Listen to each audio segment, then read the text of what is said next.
Sa Senado naman, muling nagsagawa ng pagdinig kaugnay sa panukalang Bangsamoro Basic Law.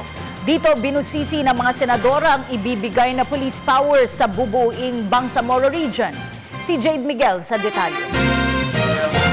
Binusisi ng Senate Committee on Local Government ang police power na ibibigay sa Bangsamoro sa oras na maisabatas na ang BBL. Una ritong kinwestiyon kung sino-sino ang mapapabilang sa Bangsamoro Police. Ayon sa kasalukuyang draft ng BBL, ang Chief Minister ng Bangsamoro ang magtatalaga sa Bangsamoro Police Director na siya namang mamumuno sa Bangsamoro Police. Ngunit nilinaw ng kinatawan ng Government Peace Panel na si former Secretary Senen Bacani na ang mga rank and file ay sasailalim pa rin sa training at ebalwasyon tulad ng mga pulis sa labas ng Bangsamoro. Ngunit isa pa sa mga katanungan ni Senador Bongbong Marcos ay kung may pinag-utos ang Chief PNP sa Bangsamoro Police na kakaiba sa ipinag-utos ng Minister, sino ang susundin nito?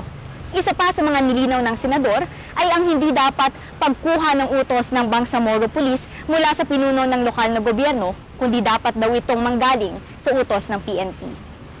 Hindi maliwanag kung ano ba talaga, ito ay matagal na namin pinag-uusapan. Hindi maliwanag kung bakit kung ano ba talaga ang relasyon ng Bangsamoro Police sa Philippine National Police.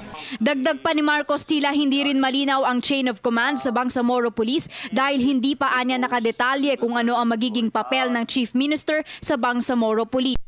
Ngunit iginiit ni Bacani na malinaw ang chain of command at kung sino man ang i-appoint ng Chief Minister ay dapat na sumailalim sa tamang training at assessment na isasagawa ng PNP. First to clarify, the Bangsamoro Police is part of an integrated Philippine National Police. It's not an independent police force. The qualifications to become a policeman would be the same because PNP would be doing the hiring of any police person anywhere in the Philippine National Police. Sinabi pa ni Bacani na ang nais na sumali sa Bangsamoro Police ay dapat na nakapagtapos ng kolehiyo at qualified base sa ebalwasyon ng PNP.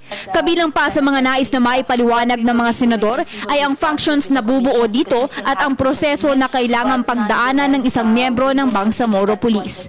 Para sa Telebisyon ng Bayan, Jade Miguel.